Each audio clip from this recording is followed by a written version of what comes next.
बेहोबा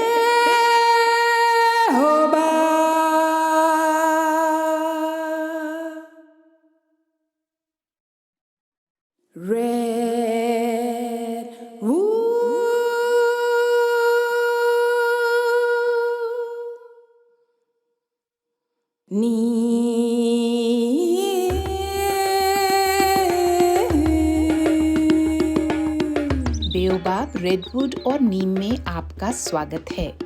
piece vigil की इस interview श्रृंखला में हम उन लोगों से बात करते हैं जिनके काम से प्रेरणा लेकर हम सभी न्याय और शांति के लिए बेहतर काम कर सकते हैं। आज हम बात कर रहे हैं आनंद क्रांतिवर्धन से, जो एक विख्यात जन कवि हैं। वे लगातार 50 वर्षों से अपनी कविताओं के जरिए भारत के जन आंदोलनों को मजबूत बनाते आ रहे हैं। अगर आपको ये कार्यक्रम पसंद आए तो लाइक और सब्सक्राइब जरूर करें और हाँ, दूसरों से शेयर करना मत भूलिएगा। आपका बहुत बहुत स्वागत है। शुक्रिया, धन्यवाद। भारत के जन आंदोलनों से जुड़ी आपकी प्रभावशाली कविताओं को मैं लंबे समय से सुनती आ रही हूँ, आपको बहुत समय से जानती हूँ। आज के कार्यक्रम को शुरू करने के लिए मैंने सोचा कि आपकी एक ऐसी कविता चुनूं जो भारत के अतीत और वर्तमान को जोड़ती है।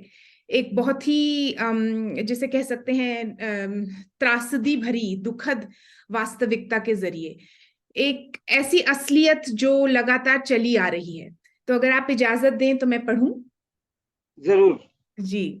प्यास, हे प्यास, उस गले सड़े मरणासन घड़े के पास मत जाना। वह पूछेगा तुम्हारी जात, खोदो अपना खुद का कुआं, अगर देनी है उसे मात। आनंद क्रांतिवर्धन। बहुत प्रभावशाली कविता, कम शब्दों में, मजबूत शब्दों में, आसान शब्दों में गहरी बात कह देने वाली कविता। और आनंद जी, मैं देखती आई हूं कि आपकी लगभग सभी कविताओं में जहां जनता की समस्याओं, उनके दुखों का विवरण होता है, डिस्क्रिप्शन होता है, उसके साथ ही उस शोषण के खिलाफ उठने का, काम करने का आह्वान भी होता है। तो जैसे इस कविता को अगर लूं तो जातिवाद की घिनौनी सच्चाई साफ दिखती है इस कविता में, पर यह भी साफ हो जाता है कि इसको खत्म करने का रास्ता आखिर है क्या। तो इसमें तो कोई राज नहीं है कि आपके नाम में क्रांतिवर्धन क्यों है, आपकी कविताएं वो साफ कर देती हैं। पर ये बताएं कि इसके पीछे की कहानी क्या है, आप जो कविता करते हैं वो क्यों करते हैं, अपने सफर के बारे में हमें बताएं आनंद जी। जरूर।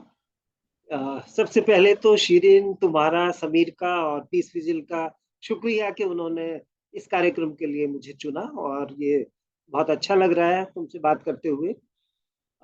मैं बताऊं कि इस तरह की जो मेरे नाम के पीछे जो एक बात है, दरअसल ये है कि करीबन 40-45 साल पहले जब मैं दिल्ली यूनिवर्सिटी में वहाँ पर छात्र आंदोलन के साथ जुड़ा हुआ था, तो उस समय हम सब लोग दोस्त कविताएं तो उस समय मैंने लिखना शुरू कर दिया था, लेकिन मेरा नाम वही था जो पेरेंट्स ने जो नाम दिया है, आनंद प्रकाश। लेकिन ये हुआ कि हम समाज को लेकर बहुत तरह की बातचीत करते थे।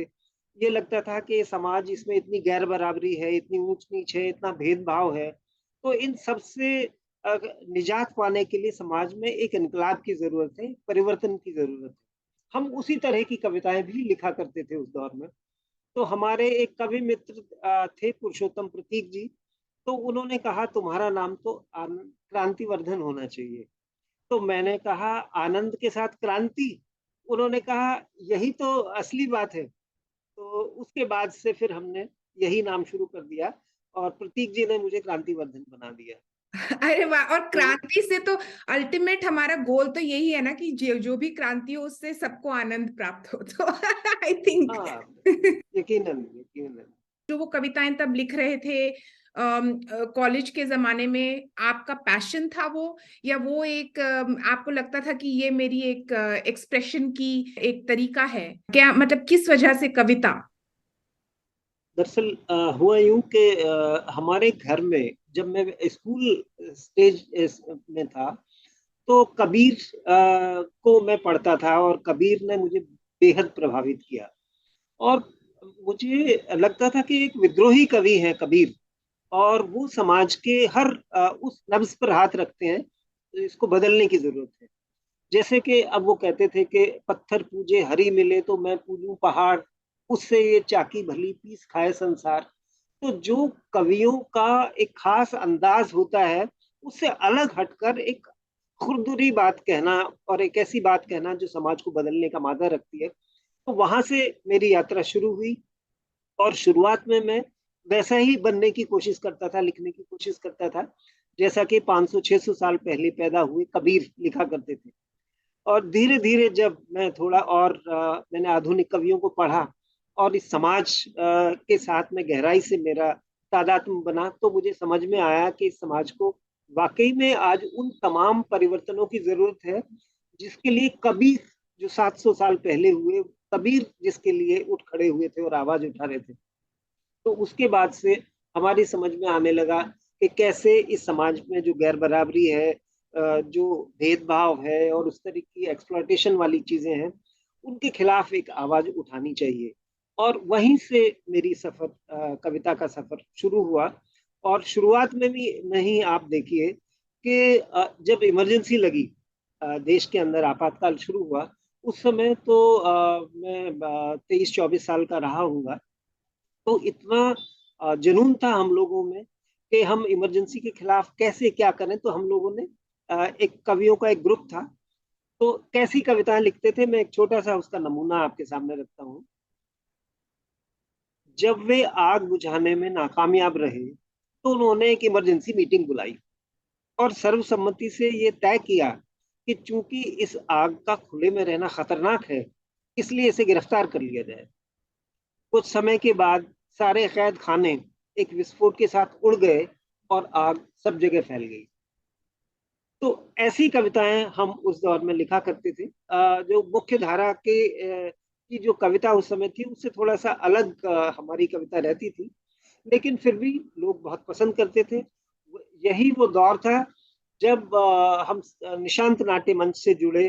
नीलिमा जी और शमशुल भाई से मुलाकात हुई और उसके साथ बात तो फिर ये हुआ कि हम लोग पूरी तरह से उस समय की जो राजनीतिक हलचलें थी उनके साथ जुड़ गए। और वहां पर जहां भी, चाहे वो छात्र आंदोलन है या पीयूसीएल के कार्यक्रम हैं, मजदूरों के आंदोलन है, उन सब के साथ जुड़कर, तो जैसी उनकी समस्याएं होती थी उनके मुताबिक हम लिखते थे और उनके बीच में जाकर अपने प्रोग्राम पेश करते थे। इसीलिए मेरी भाषा ऐसी बनी। ये काफी एक लंबी जर्नी है, क्योंकि आपने मेंशन किया इमरजेंसी टाइम, और उस बात को कितने साल हो गए, बट वो एक ऐसा फेज था जहां से बहुत सारे कार्यकर्ता निकले उस समय से, खास तौर से जो लोग पढ़ रहे थे यूनिवर्सिटी में और अभी तक वो काम कर रहे हैं। इससे आनंद जी, मैं दो चीजें आपके उत्तर से निकली। एक तो कबीर, क्योंकि जब मैं आपके काम के बारे में और आपके इंटरव्यू के बारे में रिसर्च कर रही थी, तो मेरे दिमाग में सबसे पहले ये आ रहा था कि आप जन कवि को कैसे डिस्क्राइब करें, क्या क्या उसकी परिभाषा होगी। और जन कवि, जहां तक मुझे समझ में आया है, मेरे पास Hindi language as as a subject नहीं थी कॉलेज में, बट स्कूल में थी और घर में माहौल था, मेरे लिटरेरी माहौल था। तो मैं पढ़ती आई कि जो जन कवि एज अ टर्म है वो काफी रीसेंट है, मतलब कि वो आजादी के भी आजादी और आजादी के बाद की बात है। पहले हिंदी साहित्य में नहीं इस्तेमाल होता था, पर अगर देखा जाए तो कबीर से बड़ा जन कवि कौन होगा। ये आपने सही कहा। आ, मेरे लिए कबीर से बड़ा जन कवि कोई नहीं, जो इतने सैकड़ों साल पहले पैदा हुए और उस समय की जिन समस्याओं को उन्होंने उठाया।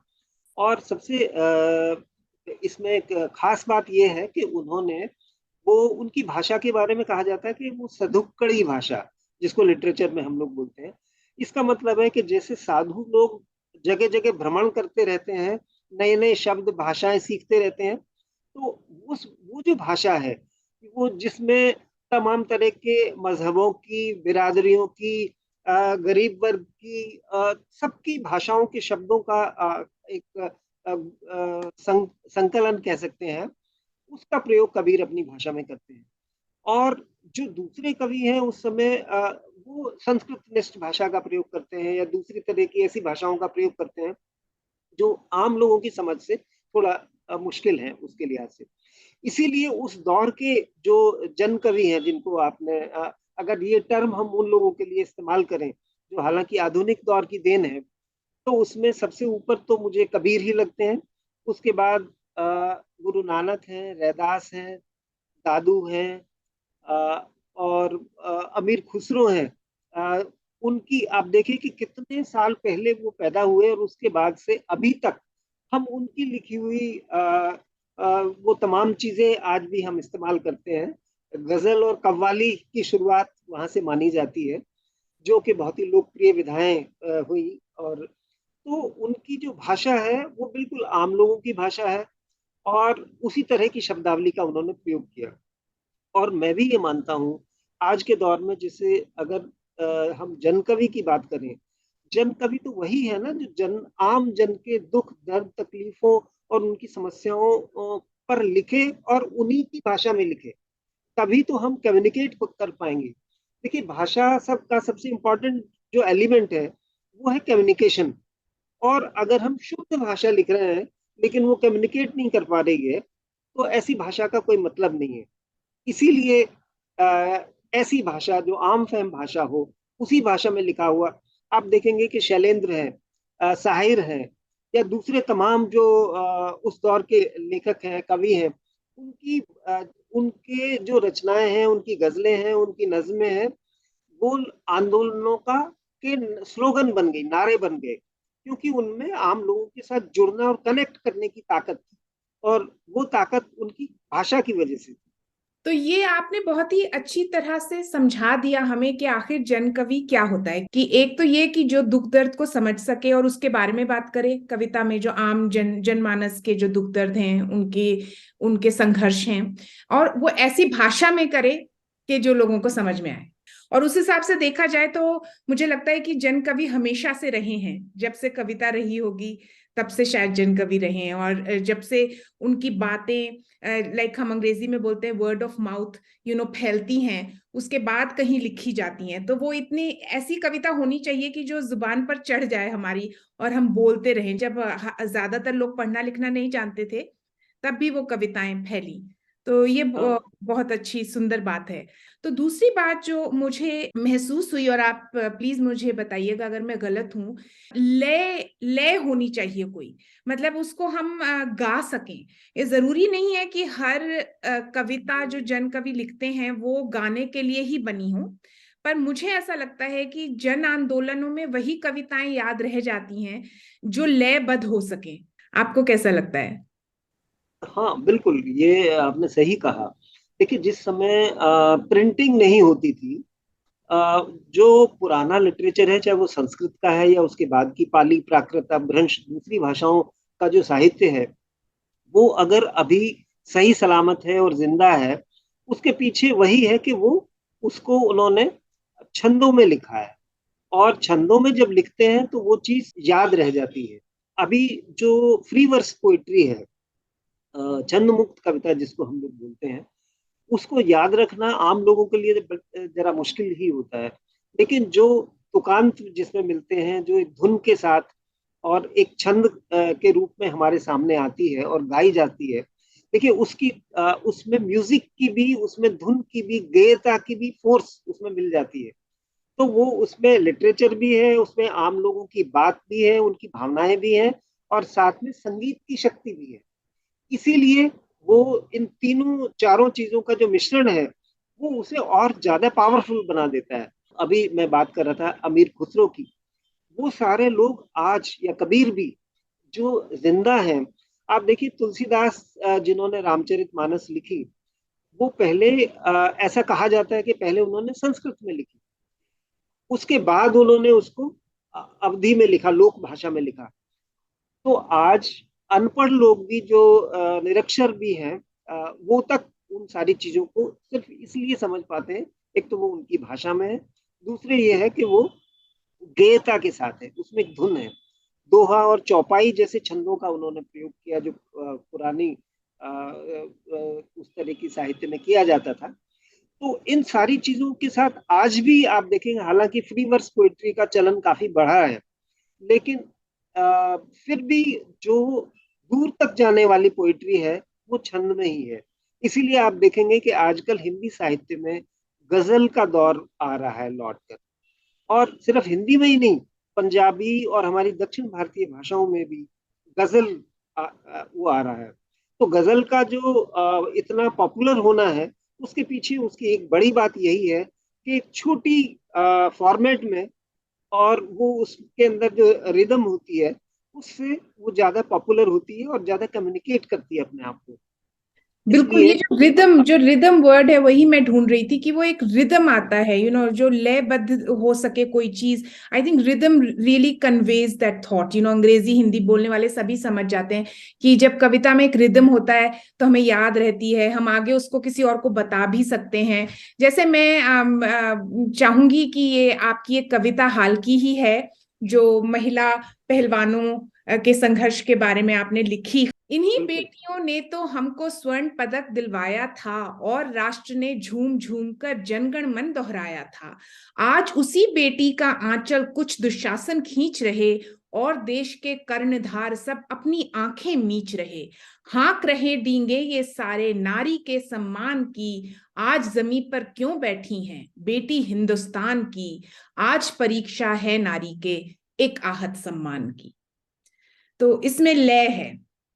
और मैंने देखा कि इंटरनेट पे काफी इसको गाया गया, निशांत नाट्य मंच के साथियों ने इसको गाया और वो काफी मशहूर हुआ, लोगों ने बहुत सुना, काफी अप्रिशिएट किया इस गाने को। जमीन पर क्यों बैठी है बेटी हिंदुस्तान की, आज परीक्षा है नारी के एक आहत सम्मान की। आज जमीन पर क्यों बैठी है बेटी हिंदुस्तान की, आज परीक्षा है नारी के एक आहत सम्मान की। थोड़ा सा बताएं इसके बारे में।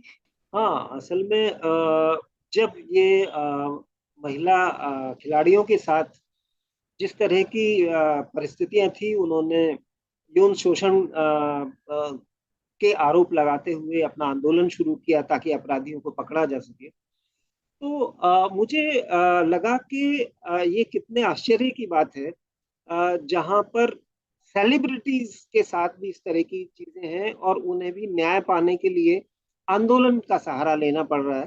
तो ये मेरे लिए बड़ी शॉकिंग चीज थी कि यहाँ उनके इर्द गिर्द ऐसे नेता थे, उस तरह के लोग थे जो भारतीय संस्कृति का इतनी दुहाई देते हैं, जहाँ नारी की पूजा की जाती है, वहीं पर नारी का इतना अपमान हो रहा है, और उन्हें सिर्फ रिपोर्ट लिखाने के लिए, अपराधियों के खिलाफ कार्रवाई करने के लिए इतना आंदोलन करना पड़ रहा है। तो इन तमाम चीजों को देखकर मन में उस तरह के ख्याल आए। तब ये गीत मैंने लिखा, और उस समय निशांत के साथियों ने इसको गाया, और वहां पर ये मुझे जानकर अच्छा लगा कि खुद जो खिलाड़ी धरने पर बैठे हुए थे, उन्होंने भी ज्वाइन किया, और उन्होंने भी इस गीत को गाते हुए वो भी साथ खड़े रहे, और इस गाने के साथ उन्होंने भी अपनी सहभागिता रखी। जो आंदोलन कर रहे हैं, अगर उनको वो गीत आ, अपना गीत लगने लगे तो उससे ज्यादा सुंदर और क्या बात हो सकती है।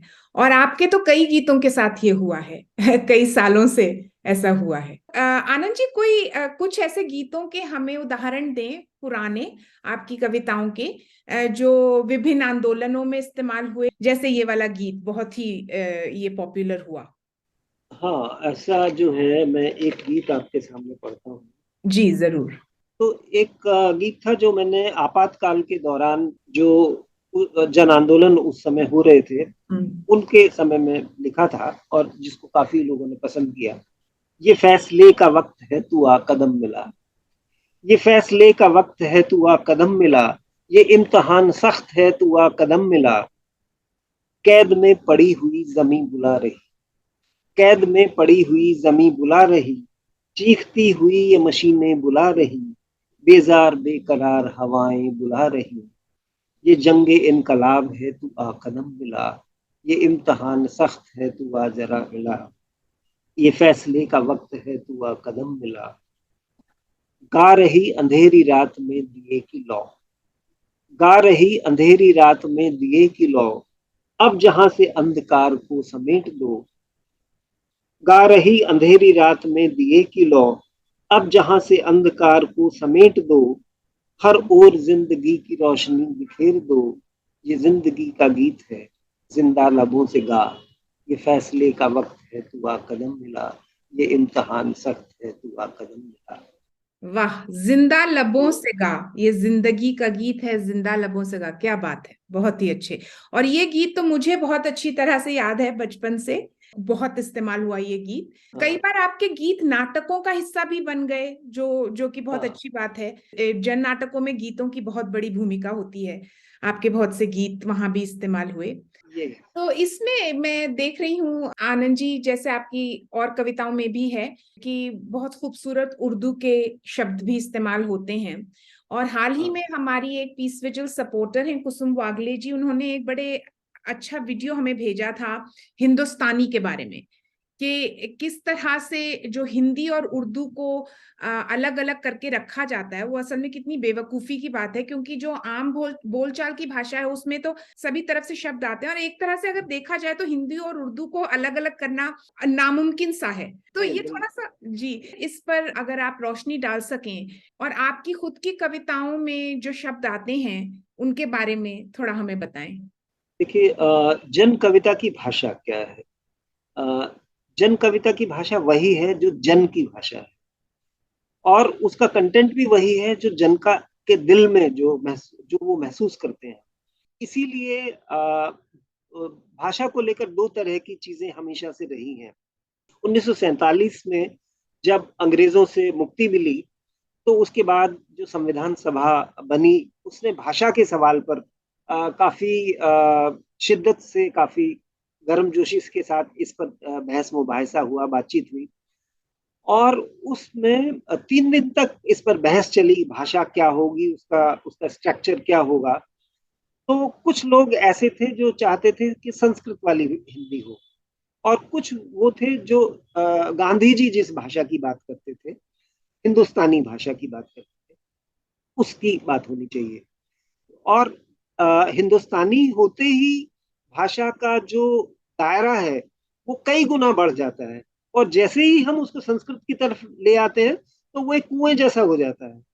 और हिंदुस्तानी होते ही उसमें समुद्र का सा एहसास महसूस होने लगता है, उसकी परिधि इतनी बढ़ जाती है। तो देखिए, संविधान सभा के अंदर शायद 13 या 14 सितंबर 1949 को, 1949 को, नेहरू जी ने भाषा के मसले पर भाषण देते हुए ये कहा था कि हमारे कुछ दोस्त संस्कृत की तरफ जाना चाहते हैं, कुछ दोस्त दोस्त दूसरी भाषाओं के शब्दों, आए हुए शब्दों को मिलाकर चलना चाहते हैं। तो उन्होंने कहा कि इस देश को अगर आगे ले जाना है तो भी हमें सबको साथ मिलाकर लाना पड़ेगा, और बेहतर भाषा बनानी है, एक ताकतवर भाषा बनानी है, उसके लिए दूसरी भाषाओं के शब्दों को, दूसरी भाषाओं को भी हमें नजदीक लाना पड़ेगा।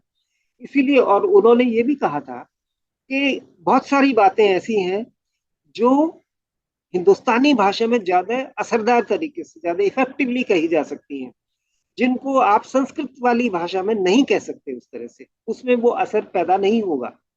इसीलिए आप देखेंगे कि नेहरू जी का जो भाषण है, जो उनकी भाषा है, वो पूरी तरह से गांधी जी से प्रभावित है, वो भाषा के मसले में। और देखिए, जो स्वतंत्रता आंदोलन की भाषा थी वो तो हिंदुस्तानी भाषा थी, उसमें तमाम तरह के दूसरे प्रांतों के लोग भी शामिल थे, और वो हिंदुस्तानी को बहुत बेहतर ढंग से समझते थे। इसीलिए जन कवि की जो भाषा है, आप देखें कि नागार्जुन अगर जन कवि हैं तो वो इसलिए जन कवि हैं कि उनकी भाषा सभी लोग समझते हैं। उत्तर से लेकर जो गैर हिंदी भाषी प्रांतों में भी अगर जाकर वो अपनी कविताएं पढ़ते थे तो लोग उनको समझते थे।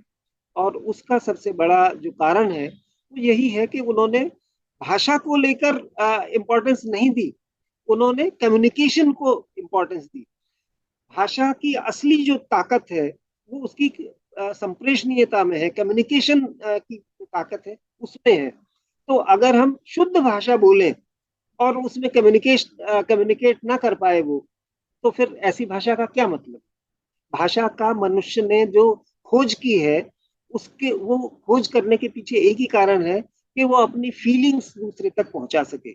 और अगर हमने शुद्ध भाषा बोल दी और फीलिंग कम्युनिकेट ही नहीं हो रही है, तो ऐसी भाषा का कोई मतलब नहीं है।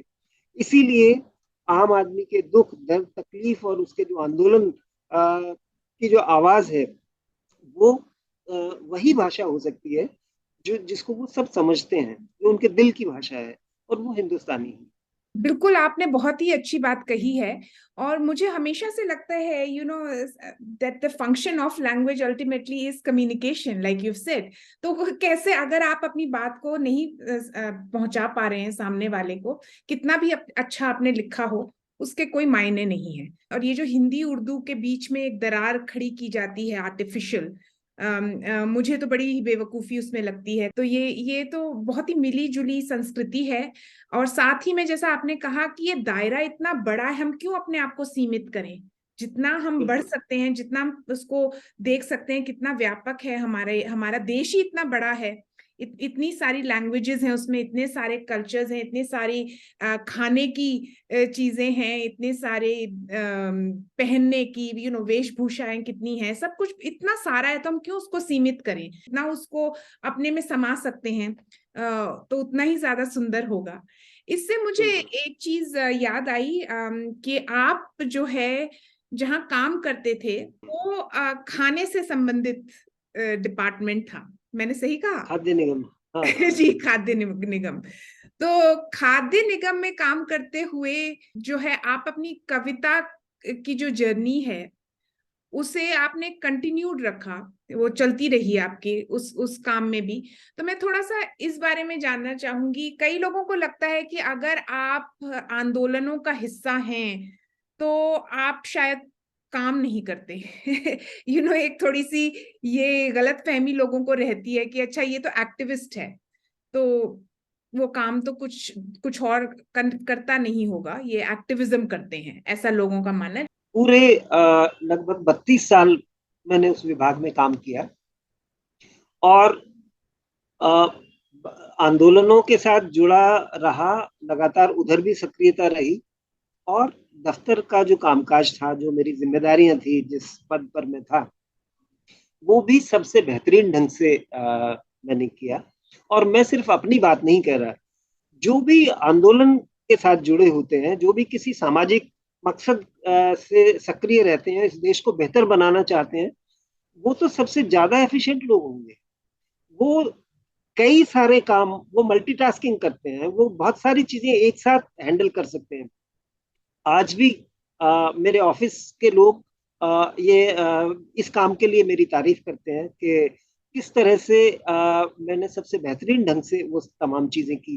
खैर, ये अपनी प्रशंसा का मौका नहीं है, तो लेकिन ये है कि हमेशा सबसे बेहतरीन ढंग से, पूरी एफिशिएंसी के साथ दफ्तर के कामकाज भी किए, बाकी सारे जो सामाजिक दायित्व थे वो भी पूरे किए। और हमने अलग अलग तरह के, ये देखिए कि ट्रेनिंग प्रोग्राम्स भी हम लोग अटेंड करते थे। यानी जितनी जो हमारा जिम्मेदारियां थी, उससे कई गुना अधिक चीजों को, ताकि लोगों को अवेयर बनाया जा सके। जैसे फूड सिक्योरिटी के बारे में भी, फूड का जो एक ऐसी चीज है, जो बेसिक चीज है, जो हमें जिंदा रहने के लिए सबसे पहले चाहिए होती है, उसकी हिस्ट्री क्या है, जो तमाम तरह के अनाज हैं, उनका एक पत्रिका भी हम लोग निकालते थे जिसका मैं संपादक था। तो गेहूं, धान, आलू और जो दूसरी तरह की तमाम चीजें हैं, वो कैसे अस्तित्व में आई, और मानव सभ्यता के विकास के साथ साथ कैसे इन सारी चीजों का भी विकास हुआ। और इन सारी चीजों में, यानी देखिए, मैं इस विषय पर भी हम लोगों ने शोध कराया कि 5,000 साल पहले फूड सिक्योरिटी के लिए क्या चीजें अपनाई जाती थी। जो क्वालिटी कंट्रोल है उस अनाज का, वो कैसे बेहतर ढंग से रखा जा सकता था। स्टोरेज कैसे होता था उस समय, जबकि हमारे पास पेस्टिसाइड्स नहीं थे और दूसरी तरह की चीजें नहीं थी। तो इनका इतिहास क्या है। दरअसल इन सारी चीजों का इतिहास एक मानव सभ्यता का इतिहास की तरह है। तो इन तमाम चीजों के बारे में हम लोग वर्कशॉप करते थे, जबकि वो मेरे मूल काम का हिस्सा नहीं था।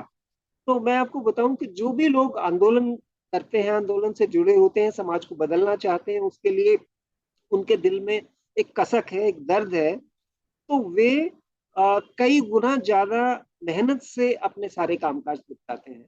जी, तो आनंद जी, मैंने कई बार ऐसा देखा है लोगों के साथ जब बात करती हूँ, तो लोग कहते हैं अरे वो एक्टिविस्ट है। वो ये भूल जाते हैं कि एक्टिविस्ट जो जिनको मैं बचपन से जानती हूँ, वो शिक्षक हैं, वो लॉयर हैं, वो डॉक्टर हैं, सरकारी नौकरियों पर काम कर रहे हैं, प्राइवेट एंटरप्राइजेस चला रहे हैं। तो वो ये काम करते हुए एक्टिविस्ट हैं। ये कोई एक्टिविस्ट कोई अलग जाति नहीं होती है, या कोई ग्रुप नहीं होता है। वो हमारे अंदर से ही निकलते हैं, आम लोगों में से ही एक्टिविस्ट निकलते हैं। ये लोग भूल जाते हैं। और दूसरी चीज जो निकल के आई आपके जवाब से, वो ये है कि जब हम एक्टिविस्ट होते हैं तो हमारी जो राजनीतिक समझ होती है वो बल्कि हमारे हर काम को बेहतर बनाती है। तो जैसे लेकिन आप जी, आनंद जी, मैं अगली बात जिस पे आना चाहूंगी वो ये है कि एक कवि के रूप में आपने भारत में कई दशकों तक जो जन आंदोलन हो रहे हैं उनमें हिस्सा लिया है। मैं जानना चाहूंगी कि किस तरह से ये जन आंदोलन अब ज्यादा मुश्किल हो गए हैं, आपको लगता है, या किस तरह से राजनीतिक स्थितियां बदली हैं। मैं जानती हूँ कि आप वो इमरजेंसी के दौर से भी गुजरे, तो उसके कंपैरिजन में आज या पूरी जो आपकी एक जर्नी रही उसमें आपको क्या लगता है कि किस तरफ हम जा रहे हैं, किस तरह से चीजें ज्यादा मुश्किल हुई हैं या आसान हुई हैं? अ, इसमें थोड़ा मुश्किलें तो जरूर पेश आ रही हैं। चीजें लेकिन जितनी मुश्किल होती हैं उसके लिए इच्छा शक्ति भी उसी तरह से उसी अनुपात में बढ़ जाती है।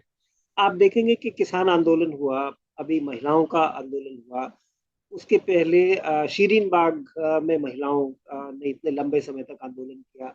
तो ऐसा होता है कि बहुत बार हम ऐसे फेज से गुजरते हैं जहां उस समय उतना सुविधा से हम अपने आंदोलन और तमाम चीजें नहीं कर पाते। कई तरह के दमन होते हैं, कई तरह की बंदिशें रहती हैं।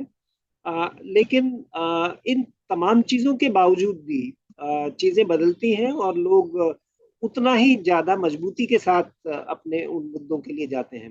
देखिए, जो चीजें हमारे संविधान में दी गई हैं, जो अधिकार हैं, उन अधिकार, और होता ये स्वतंत्रता और डेमोक्रेसी ऐसी चीजें हैं जो एक बार मिल गई तो वो फॉर एवर हमारे लिए हो गई, ऐसी स्थिति नहीं है। एक एक पल उनके लिए स्ट्रगल करनी पड़ती है, उनको बनाए रखने के लिए और उनको और इजाफा करने के लिए उनमें। तो वही दौर है अब। इसमें आप देखेंगे कि किसान लोग हैं, वो लगातार वो आंदोलन कर रहे हैं, और भी समाज के दूसरे वर्गों में भी वो चीजें हो रही हैं। लेकिन परिवर्तन का रास्ता तो ऐसे ही स्थितियों से निकलता है, और उसमें जन आंदोलनों को आप किसी भी तरह से नहीं रोक सकते। ब्रिटिश काल में आप देखिए कि जब सत्ता कितनी निरंकुश थी, उस समय लोगों ने अपने अधिकारों की आवाज उठाई और पूरे तरह से आंदोलनों को सक्रिय किया। उसी तरह से आज भी वही स्थिति है, और कैसी भी परिस्थितियां प्रतिकूल हो, कितनी भी मुश्किलात हो, इन सब के बावजूद भी लोग अपने अधिकारों के लिए उठते हैं, अपनी आवाज बुलंद करते हैं। ठीक है कि समाज का एक वर्ग पूरी तरह से उस रो में बह जाता है। हमें लगता है कि अगर हम विरोध करेंगे तो ये दिक्कतें आएंगी, वो दिक्कतें आएंगी। लेकिन इन तमाम चीजों के बावजूद भी ये इंसान की फितरत है कि उसको फ्रीडम चाहिए, उसको डेमोक्रेसी चाहिए, और इन चीजों को कोई रोक नहीं सकता। वो अल्टीमेटली लोग उसके लिए संघर्ष करेंगे और उसको अर्जित करेंगे। आनंद जी, इसमें एक क्योंकि आप कवि हैं, तो मुझे लगता है कि रचनात्मकता, जो क्रिएटिविटी होती है हमारी, वो एक ऐसी चीज होती है जो सबसे बुरे माहौल में भी तरीका निकाल लेती है अपने आप को एक्सप्रेस करने का। पर एक तरह से कविता लिखना या नाटक लिखना या कहानी लिखना एक चैलेंज भी है, उस तरह से कि आप किस तरह से अपनी बात कहे जाएं कि वो पता भी ना चले कि अच्छा, हाँ, मतलब समझदार को इशारा काफी होता है। पर मेरा कहने का मतलब है कि हर चीज कई बार डायरेक्टली नहीं कही जाती और फिर भी कह दी जाती है। हाँ, बिल्कुल। इसमें आप देखिए कि असली जो टेस्ट है, असली जो परीक्षा है, वो मुश्किल हालात में ही होती है। कि कैसे आप रास्ता निकालते हैं अपनी बात कहने का। और भाषा और शब्दों से जो खेलते हैं उनके लिए रास्ता निकालना मुश्किल नहीं होता। तो इसलिए मैं देखता हूँ कि अभी भी आप देखेंगे कि इस दौर में बहुत ही बेहतरीन लेखन हो रहा है। लोग, चाहे वो व्यंग का क्षेत्र है, कहानी का क्षेत्र है, कविताओं का क्षेत्र है, गीत और नाटकों का क्षेत्र है, हर क्षेत्र में लोगों की जो बेहतरीन प्रतिभा है वो सामने आ रही है। और लोग एक तरह से बहुत ही नए नए तरीकों से अपनी बातों को ला रहे हैं सामने। और उन वो किसी भी तरह से उन पर कोई दूसरी तरह का इल्जाम भी नहीं लगाया जा सकता। तो लोग बेहतर ढंग से वो सारे कामकाज कर रहे हैं। आप खासतौर पर देखें कि नाटकों के क्षेत्र में, चाहे वो हम यहाँ के हालात पर जो नाटक लिख रहे हैं, कह रहे हैं, सुना रहे हैं, दिखा रहे हैं, वो किसी दूसरे देश की बात करके वो सारी चीजें हो रही हैं। तो चीजें बहुत अच्छे ढंग से हो रही हैं और जनता उसको समझ रही है।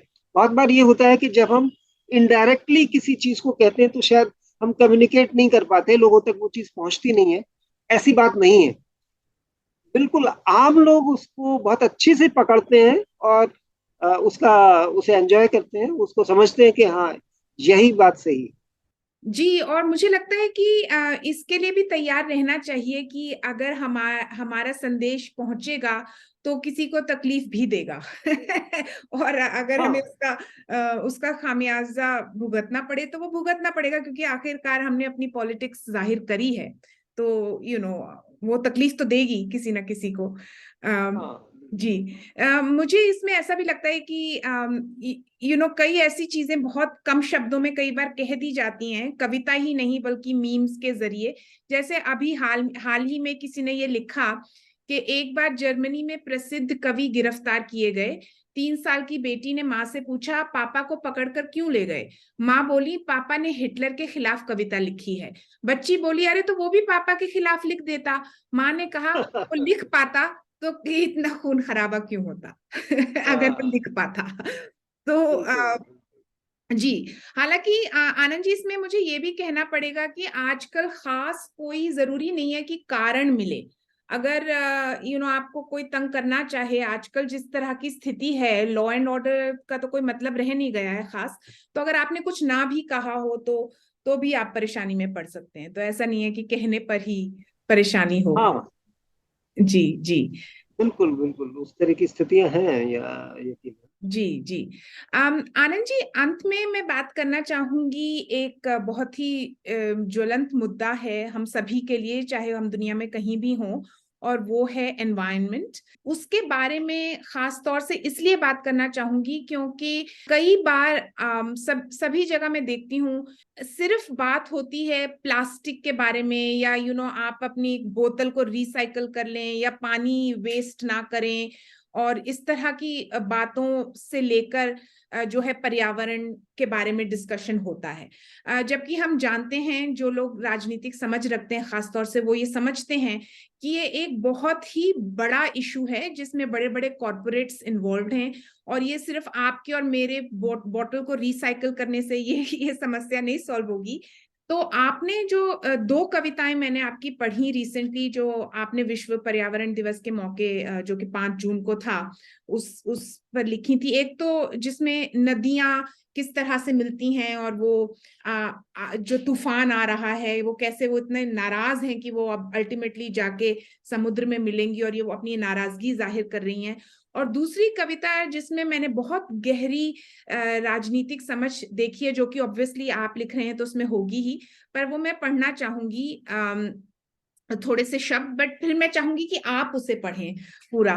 तो वो है, कहा नदी ने, नदी नदी कहाँ हूं, अब मैं भी विषधर हूं। धरती हुई द्रौपदी, इसकी अस्मत कौन बचाए। कैसे बचे खेत वो, जिसकी बाढ़ उसे खा जाए। क्या मतलब, क्या बात कही है, बहुत ही सुंदर। तो अगर आप इसे पढ़ें प्लीज आनंद जी हमारे लिए। हाँ हाँ, जरूर। पर्यावरण पर इस कविता से पहले मैं एक और उदाहरण आपके सामने रखना चाहता हूँ, जो व्यंग के तौर पर मैं अक्सर सुनाता हूँ। जी जरूर एक जरूर। बार एक बार हम लोग एक लेसर नॉन हिल स्टेशन पर घूमने के लिए गए। वो इतना खूबसूरत था, इतनी हरी भरी वादियां और बर्फ से ढकी हुई चोटियां, इतना नीट एंड क्लीन स्काई, ये सारी चीजें देखकर मेरे मन में ख्याल आया क्यों ना हम दिल्ली को भी इतना ही सुंदर बनाएं। लेकिन उसमें एक छोटी सी समस्या थी कि हम वहां से पहाड़ों को उठाकर दिल्ली नहीं ले जा सकते थे।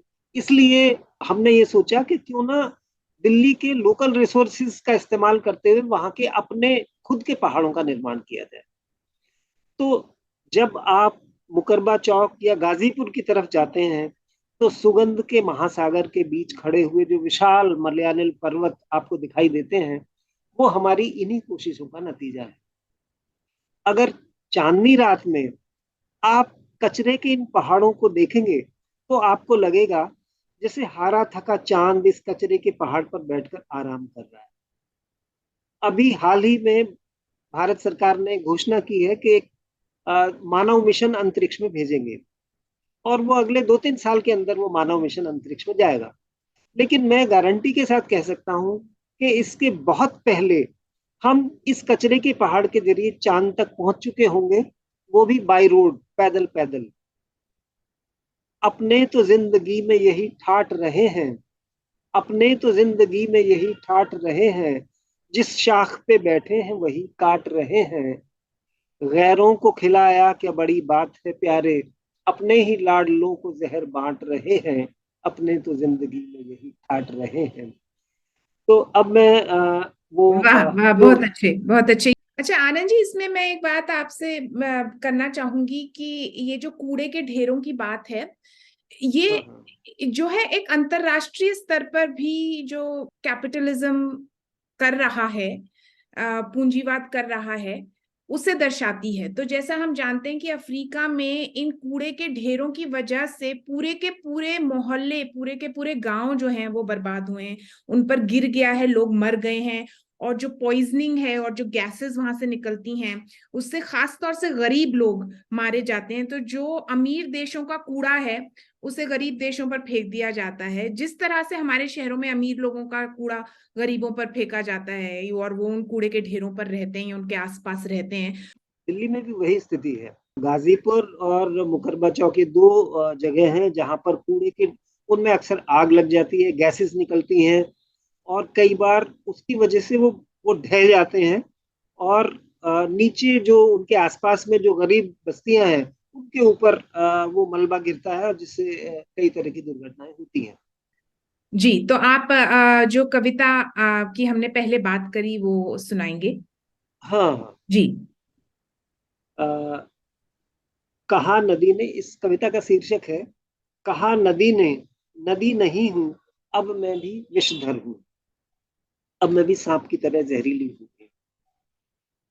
धरती हुई द्रौपदी इसकी अस्मत कौन बचाए, धरती हुई द्रौपदी इसकी अस्मत कौन बचाए, कैसे बचे खेत वह जिसकी बाढ़ उसे खा जाए।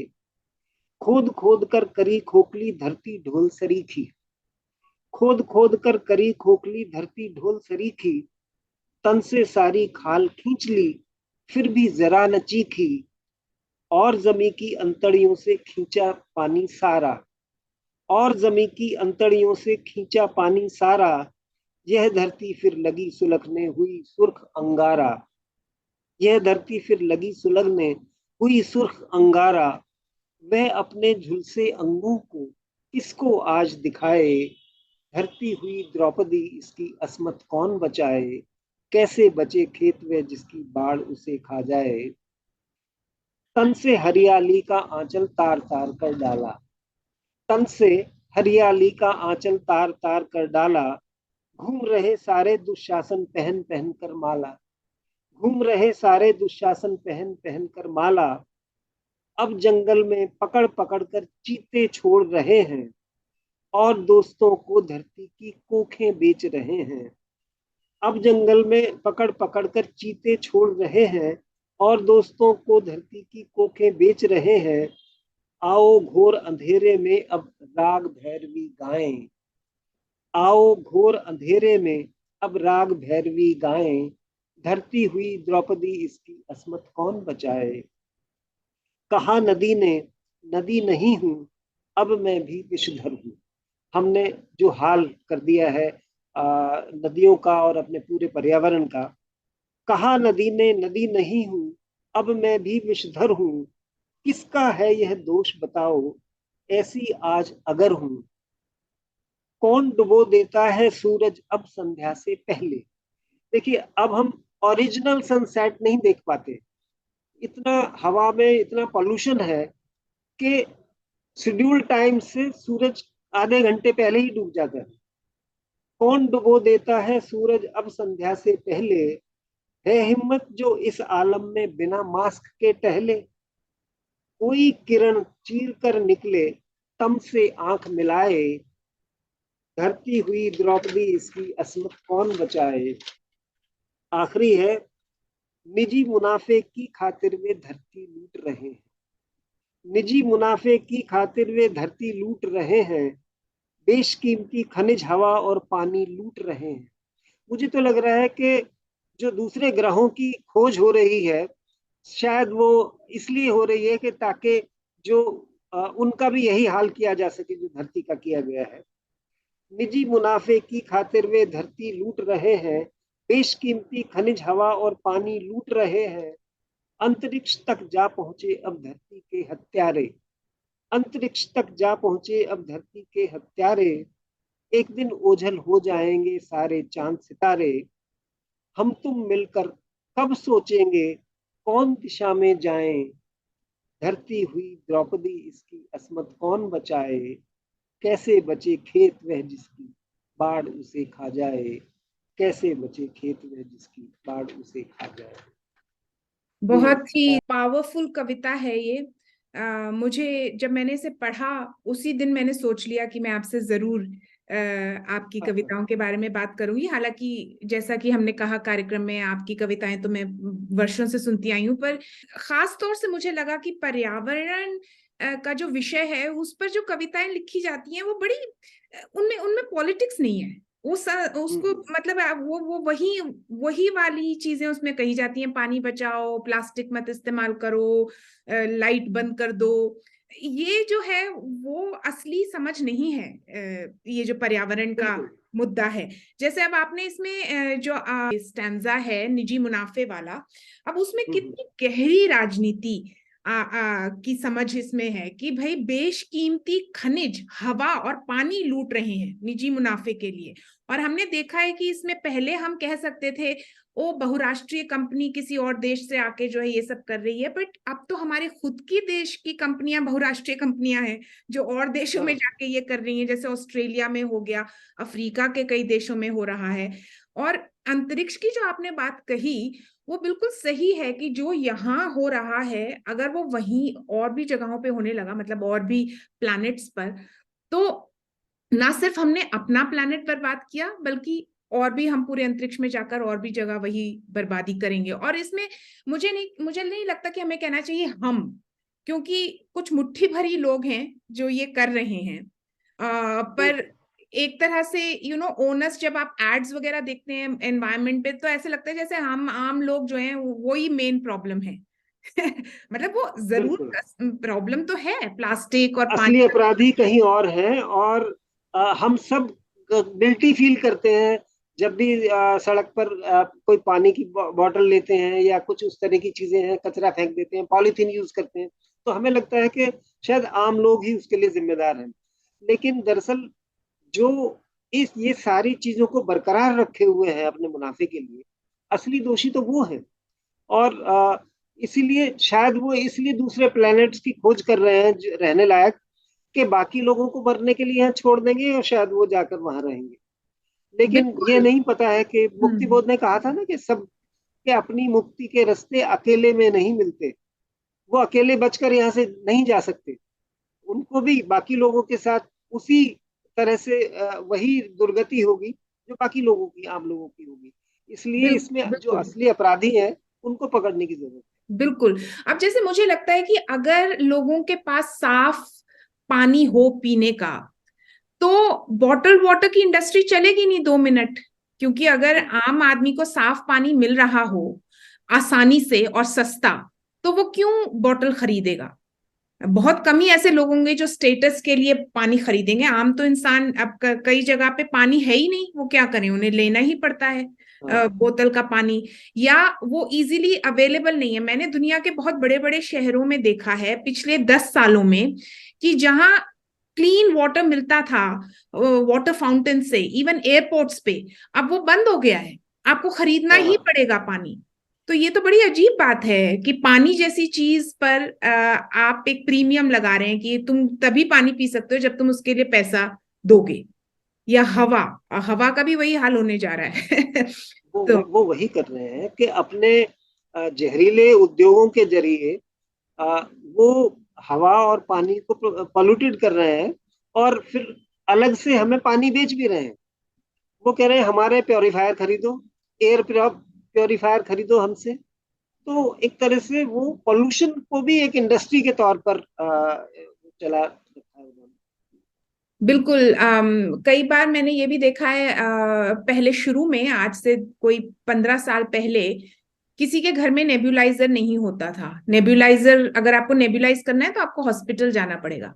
अब हवा हाँ, की क्वालिटी ये है कि ऑलमोस्ट हर घर में नेब्यूलाइजर है, क्योंकि उसके बिना काम ही नहीं चल सकता है। बच्चे बीमार होते हैं, बुजुर्ग हमारे बीमार होते हैं, जिनको अस्थमा की शिकायत नहीं है उन्हें भी नेब्यूलाइजर इस्तेमाल करना पड़ता है। बिल्कुल। तो जी, आनंद जी, अंत में एक सवाल है थोड़ा प्रैक्टिकल पॉइंट ऑफ व्यू से, कि हम्म, जिस तरह से हमारी जन कविताएं डेवलप हुई हैं, उनमें जिस तरह की हमारी भाषा है, तो जो कॉन्टेक्स्ट होता है भाषा का, हमारी जो सभ्यता में जो भी चीजें हुई हैं हिस्ट्री में, उससे हम लेते हैं कॉन्टेक्स्ट।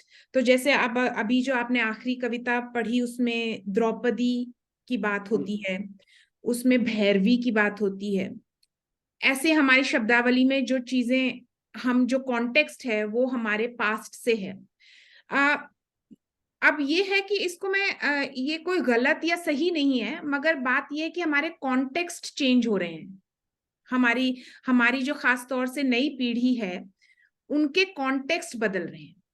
तो वो जिस हाँ, चीज से रिलेट करते हैं, जिस तरह की उनकी शब्दावली है, उसमें कई ऐसी चीजें नहीं हैं जो शायद मैं समझ सकती हूँ, आप समझ सकते हैं। तो वो, उसका क्या असर आप देख रहे हैं, या आपको लगता है कि उसका क्या असर होगा आगे जन कविता पर? जो फ्यूचर की पोइट्री है वो शायद कुछ और हो सकती है। उसमें उस तरह की चीजें नहीं हो, या उनको कम होंगी। जो होता ये है कि जो माइथोलॉजिकल कैरेक्टर्स हैं, अ, तो वो आम पब्लिक में, जैसा मैं हिंदुस्तान में देखता हूँ, उनको रामायण महाभारत, या जो पुराने जितने भी हमारे एपिक्स हैं, उनके कैरेक्टर्स को और उस समय की जो घटनाएं हैं, जैसे वो सबसे शोषित स्त्री के तौर पर अगर कोई पात्र है, तो वो आमतौर पर लोगों के जहन में जो रहता है वो द्रौपदी का रहता है। किस तरह से उसको वो 5 पतियों की पत्नी बना दिया गया, और उसके बाद जुए में भी उसको हार गए। तो यानी हमारी माइथोलॉजी में कई इस तरह की चीजें हैं जो हमें आज की घटनाओं से रिलेट करके जब हम उनको रखते हैं सामने, तो हम जो कम्युनिकेट करना चाहते हैं वो थोड़ी आसान हो जाती है चीजें। लेकिन इसके साथ दूसरी भी बात है जो आपने कहा, कि नई पीढ़ी तो वो माइथोलॉजी से शायद उतनी परिचित नहीं है। उसके लिए हमें नए सिंबल्स लाने पड़ेंगे, नई सिमलीज ढूंढ कर लानी पड़ेंगी जिनके साथ वो रिलेट करते हो। तो आप मेरी नई कविताओं में उस तरह की चीजें भी देखेंगे जिसमें हम जो आज की चीजें हैं, वो सोशल मीडिया से जुड़ी हुई चीजों को हमने उसमें जोड़ा है। अ, और अब जैसे मैंने एक कविता में यूज किया है कि बादल जो है वो अपने माथे पर चांद की एलईडी चिपका कर जा रहा है, और वो स्काई से, आसमान से जमुना में अपना फेस देखना चाहता है, पर वो कहीं देख नहीं पाता है, इतना पोल्यूशन है।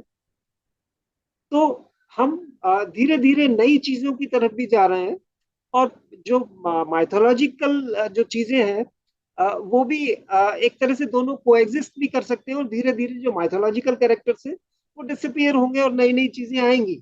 ग्रेजुअली ये चीजें होंगी, और इस तरह का जो प्रोसेस है, जो प्रक्रिया है, वो चलती रहती है, धीरे धीरे चलती रहती है। अननोइंगली हम उसको नहीं पहचानते, लेकिन धीरे धीरे हम देखते हैं हमारी भाषा बदल रही है, हमारे सिंबल्स बदल रहे हैं। तो ये स्वाभाविक है। अ, अभी आज की स्थिति ये है कि हमारे यहाँ माइथोलॉजिकल कैरेक्टर्स को समझने वाले लोग काफी हैं, लेकिन जो नई एजुकेटेड जो जनरेशन आ रही है, उसके लिए उसे रिलेट करना थोड़ा मुश्किल है। और इसीलिए फिल्मों में भी वो माइथोलॉजिकल, चीजें बदल। जी जी, जी। नहीं प्लीज कहें, जी जी। हाँ, मतलब ये है कि चाहे वो हमारे सीरियल्स हैं, फिल्में हैं, या दूसरे जो कला के रूप हैं, स्पेशली थिएटर, उसमें भी चीजें बदल रही हैं उसी हिसाब से। चाहे जब भी उसमें खान पान की चीजें हो या कैरेक्टर्स की बात हो, तो वो तमाम वो नए कॉन्सेप्ट्स के साथ वो सारी चीजें आ रही हैं। और मिथोलॉजी खास तौर से जो है उसको तो बढ़ावा भी दे रही है जो सरकार है, काफी फिल्मों के जरिए और इवन टेक्स्ट बुक्स में। तो आई थिंक वो मिथोलॉजी तो शायद नहीं जाएगी, हालांकि उसके नए मीनिंग्स शायद हमें ढूंढने होंगे, शायद हमें नए नए तरीके से उन्हें प्रेजेंट करना होगा। मेरी अभी हाल ही में किसी से बात हो रही थी वॉशिंगटन डीसी में, कि हमने अपने एक न्यूज़लेटर में राम के बारे में काफी बात करी थी, पुरुषोत्तम राम, और तो उन्होंने उस पर काफी ऑब्जेक्शन किया। उन्होंने कहा देखिए आप तो उसको अच्छे तरीके से यूज कर रहे हैं कि एक अच्छे सिंबल के तौर पर जिस तरह से उसका इस्तेमाल हिंदुत्ववादी राजनीति कर रही है, उसमें हमें हमें बहुत प्रॉब्लम है इससे कि आपने इसका हाँ। इस्तेमाल किया। तो मुझे लगता है कि उसके भी हमें we'll have to be mindful कि हम कहाँ पे क्या इस्तेमाल कर रहे हैं। खास तौर से जो हमारे दलित अधिकारों पर काम कर रहे हैं, उन्होंने इस बात पर खास तौर से हमारे को जोर दिया है कि जैसे हम होली की बात करते हैं, होलिका दहन की, या हम शूर्पणखा या रावण की बात करते हैं, तो उन्होंने काफी इस बारे में अब बातें हो रही हैं, डिस्कशंस हो रही हैं कि हम थोड़ा समझ कर हमारे उसी तरह से सिंबल्स भी जो हैं वो बदलें। तो जी, और आनंद जी इसमें एक बात और मैं कहना चाहूंगी कि उर्दू भाषा के जो शब्द इस्तेमाल हम करते हैं, जैसे हमने पहले बात करी हिंदुस्तानी में, मुझे लगता है कि वो भी धीरे धीरे गायब होने लगेंगे जिस तरह से स्ट्रेस दिया जा रहा है। अब जैसे आपने बहुत ही अच्छे तरीके से अस्मत वर्ड को इस्तेमाल किया है, और भी आपकी कविताओं में, मुझे लगता है कि जिस तरह से कुछ भाषाओं को नहीं इम्पोर्टेंस दी जा रही है भारत में, और उनको जानबूझ के उनका मर्डर किया जा रहा है, तो वो शब्द भी धीरे धीरे अनफॉर्चुनेटली गायब हो जाएंगे। दरअसल मुझे ऐसा लगता है कि कोई कितनी भी कोशिश करे, जो भाषा है, चूंकि वो आम लोग बोलते हैं उसको, और वो किसी आदेश से उसमें बदलाव नहीं किया जा सकता। अगर मैं आज कहूं कि आज से ये शब्द हिंदी की डिक्शनरी से बाहर है और सिर्फ ये शब्द इस्तेमाल करने हैं, ऐसी चीज को वो कभी एक्सेप्टेबल नहीं हो सकती, क्योंकि जनता अपनी जो बात बोलती है वो अपनी भाषा में बोलती है।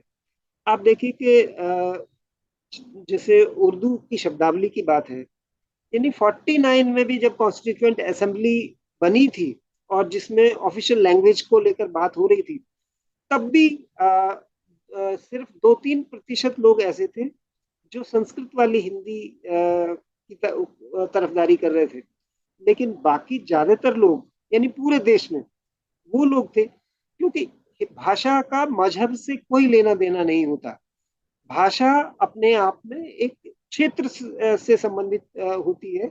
एक जैसे कि हम ये कहें कि अवधी भाषा उत्तर भारत के एक इलाके में बोली जाती है, ब्रज भाषा दूसरे इलाके में बोली जाती है, छत्तीसगढ़ी बुंदेलखंडी जो भाषा है, या हिंदी जिसको हम इस रूप में बोल रहे हैं, वो मेरठ और उसके आसपास की भाषा है, खड़ी बोली हिंदी जिसको हम बोलते हैं। दूसरी इसी तरह से जो माइथोलॉजी की बात है, देखिए हमारे इतिहास में शोषक भी रहे हैं और शोषित भी रहे हैं।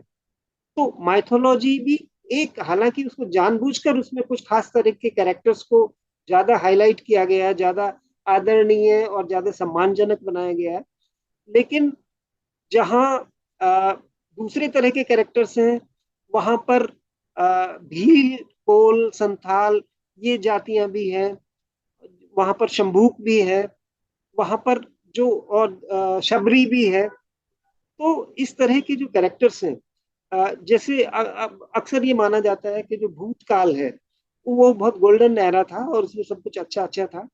देखिए पूरे जहाँ प्राचीन काल में देखें ऋषि मुनियों और उन सब के नाम पर जिस तरह की चीजें होती हैं, पुराने समय में आर्यभट्ट भी था, चारवाक भी था, और भी दूसरी तरह के और भी लोग थे जिनके नाम इमीडिएटली अभी मुझे ध्यान नहीं आ रहे।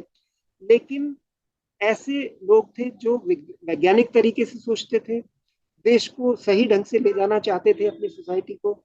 और चारवाक जिन्होंने जो पहला हिंदुस्तान का, मैं समझता हूँ हमारी माथोलॉजी में एक नास्तिक ऋषि जिसको कहते हैं, जो अनीश्वरवादी या एक तरह से जो भगवान को नहीं मानने वाले जो परंपरा है उसके प्रमुख, उसके जिन्होंने वहां से इनिशिएट किया उन्होंने उस परंपरा को। तो हमारे जितने जो प्राचीन दर्शन हैं उनमें एक तरह की बात नहीं है, उनमें वैज्ञानिक सोच वाले भी हैं, उनमें भाग्य, भगवान और दूसरी जिनमें तरह तरह के देवी देवताओं की कल्पना की गई है ऐसी भी चीजें हैं। और साथ में ऐसे भी लोग हुए हैं जो ये कहते थे कि ऐसा नहीं है, कोई ईश्वर नहीं है, जो करना है और पुनर्जन्म भी नहीं है, जो हम यहाँ करेंगे अपने श्रम से वही अंतिम चीज है। तो इसलिए मैं समझता हूँ माइथोलॉजी में भी हमें देखना पड़ेगा किस तरह के ऐसे पात्र हैं। जैसे एकलव्य है, एकलव्य कितना शानदार कैरेक्टर है। यानी अर्जुन को सबसे बड़ा धनुर्धर बनाने के लिए, कि सबसे बड़ा तीरंदाज वही होगा, उन्होंने एकलव्य का अंगूठा कटवा दिया। तो ये अदरवाइज वो कहीं ज्यादा अर्जुन के लिए चुनौती पैदा कर सकता था। तो इस तरह के कैरेक्टर्स को हमें देखना पड़ेगा, कौन है जो शोषित कैरेक्टर्स हैं, जिनके साथ अन्याय हुआ है इतिहास में, जिनको दबाया गया है, जिनके साथ अन्याय हुआ। तो ऐसे पात्रों को, ऐसे कैरेक्टर्स को हमें इस्तेमाल करने में कोई दिक्कत नहीं होनी चाहिए। मैं नहीं समझता कि कोई भी किसी भी तरह के का एफर्ट इन चीजों से में बाधा पैदा कर सकता है। अल्टीमेटली भाषा को लेकर तो मैं पूरी तरह से आश्वस्त हूँ, अच्छा, वो किसी आदेश से नहीं, भाषा को नहीं बदल जी सकती।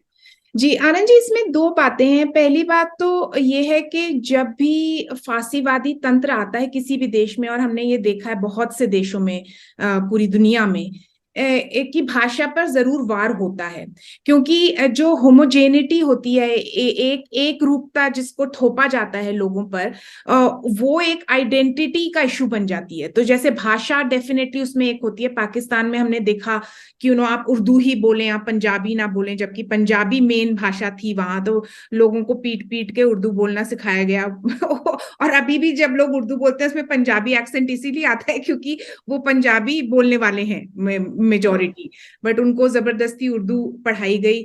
और इसी वजह से वो एक बहुत बड़ा रीजन था कि बांग्लादेश अलग हुआ, क्योंकि उनकी भाषा बंगाली थी और उनको कहा गया नहीं, तुम्हारी भाषा हमारी भाषा नहीं है।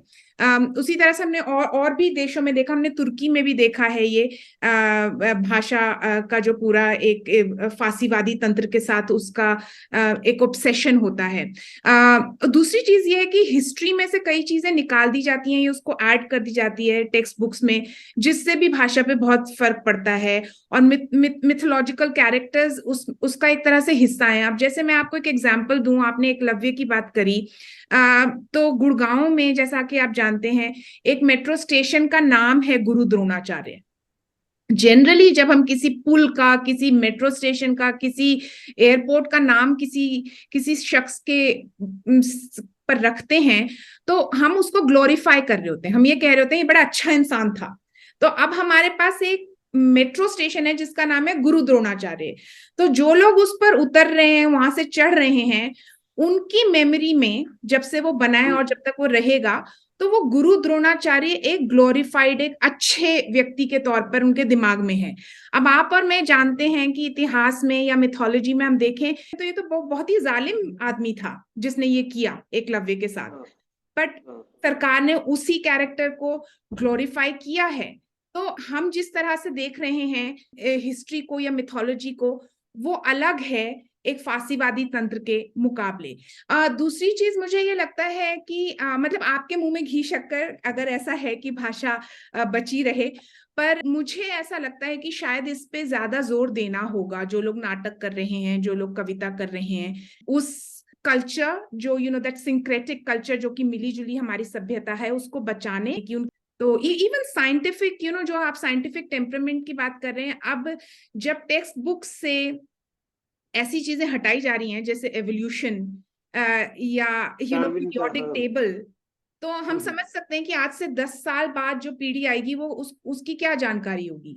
वो जानकारी हाँ। नहीं होगी जो आपकी और मेरी थी। जी। तो बट आनंद जी, ये आई थिंक एक अनदर अनदर इंटरव्यू का एक पूरा मटेरियल हमें मिल गया है यहाँ पर। बिल्कुल। पर आपसे बात करके बहुत ही अच्छा लगा और कितनी चीजें हमने इसमें डिस्कस करी। तो अंत में अगर कोई ऐसी कविता है जिनसे आप अंत करना चाहें तो हम कार्यक्रम को फिर कंक्लूड करेंगे। एक ये कविता मैं सुनाता हूँ।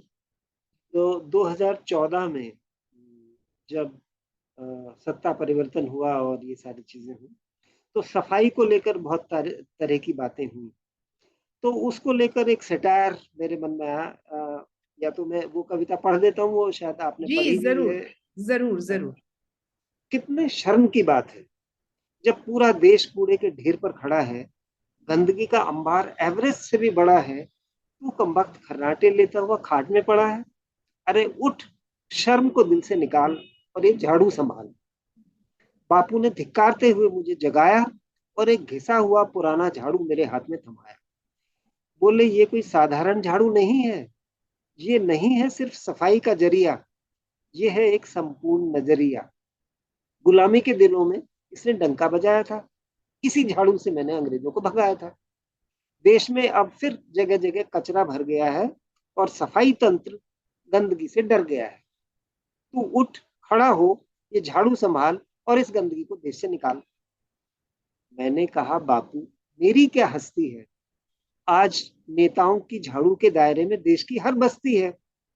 बापू हंसे, बोले, ये नेता नहीं है, ये नेता नहीं है, अजूबे मंत्र हैं, सिर्फ कूड़ा उत्पादन यंत्र हैं। ये जहां भी जाते हैं गंदगी के अंबार लग जाते हैं। ये कहते कहते बापू गमगीन हो गए और पलक झपकते ही हवा में विलीन हो गए। अब मेरे लिए अचंभे की घड़ी थी। बापू की झाड़ू दीवार के सहारे खड़ी थी। मैंने डरते डरते उसे छुआ। मुझे कुछ अद्भुत सा एहसास हुआ। आजमाने के लिए मैंने झाड़ू को हवा में घुमाया। पलक झपकते ही घर का सारा कूड़ा शू की आवाज के साथ हवा में उड़ा और कूड़ेदान में जा समाया।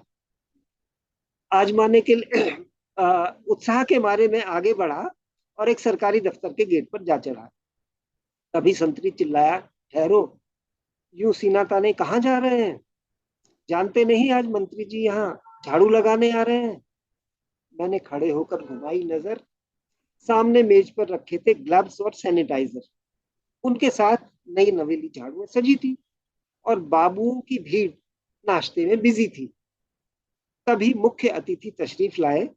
सभी ने ग्लव्स हाथों में चढ़ाए, कैप सिर पर सजाई और झाड़ू पकड़कर सिक्सर लगाने वाली मुद्रा बनाई। कैमरे ने क्लिक किया। इस पल को सभी ने भरपूर जिया। तभी एक महाविस्फोट हुआ। सभी वहीं खड़े रहे जो जहां हैं। ये बताओ, कूड़ा कहाँ है? अगर बिना कूड़े के स्वच्छता अभियान का ये वीडियो वायरल हो जाएगा तो तुम ही बताओ हमारा मुंह कितना सा रह जाएगा। तभी अचानक चमत्कार सा हुआ। मेरी झाड़ू कसमसाई, द्रुत गति से हवा में लहराई और सारा दृश्य बदल गया। दफ्तर एक विशाल कूड़ेदान में बदल गया, जहां बड़े बड़े काले पॉलीथीन धरे थे, जिनमें स्वच्छता अभियान टीम के सारे सदस्य भरे थे। झाड़ू मुस्कुराई। उसने कसकर पॉलीथीन में कसकर गांठ लगाई। मैं झाड़ू पर चिल्लाया, अरे ये तूने क्या कर दिया? इतने आदरणीय लोगों को कूड़ेदान में भर दिया। झाड़ू तुनक कर बोली, मुझे हाथ मत लगाना, तुम बस अधूरा काम करना। तुम सड़क का कचरा उठाना, मैं अधूरा काम नहीं करती हूँ। और सिर्फ सड़क का ही नहीं, समाज का कचरा भी साफ करती है। तो बहुत ही ये अच्छा व्यंग और बहुत ही अच्छा, जैसे हमने शुरू में बात करी कि आपकी कविताएं जो हैं ना सिर्फ समस्या को उजागर करती हैं बट उसका क्या तोड़ है उस पर भी बात करती हैं, और इस कविता में भी वो जाहिर है। मैं यही कहूंगी आनंद जी कि मुझे इस बात में कोई शुबा नहीं है कि जो जन कविता है वो हमारे आंदोलनों को मजबूत करती रहेगी आगे आने वाले सालों में भी। और मुझे इसका भी पूरा यकीन है कि जो जन कविताएं लिखी गई हैं पहले भी, वो हिस्सा रहेंगी बहुत समय तक आंदोलनकारियों को होप देने की, उन्हें इंस्पायर करने की। तो आपका बहुत बहुत धन्यवाद, आपने हमें समय दिया, और मैं आपको ऑल द बेस्ट कहूंगी फॉर द फ्यूचर कि आप इसी शुक्रिया। तरह से जी कविताएं लिखते रहें, स्वस्थ रहें, और हमें आपसे फिर से बात करने का मौका मिले। बिल्कुल, बहुत अच्छा लगा इतने वर्षों के बाद बात करके, और हम उम्मीद करते हैं कि फिर भविष्य में फिर मिलेंगे, बात करेंगे। जरूर, आपका बहुत बहुत शुक्रिया और आपको सलाम। पीस विजिल शांति शिक्षा का काम करती है। आप सुन रहे थे पीस विजिल की इंटरव्यू श्रृंखला बेओबाब, रेडवुड और नीम। अगर आपको ये कार्यक्रम पसंद आया हो तो लाइक और सब्सक्राइब जरूर करें, और हाँ, दूसरों के साथ शेयर करना मत भूलिएगा।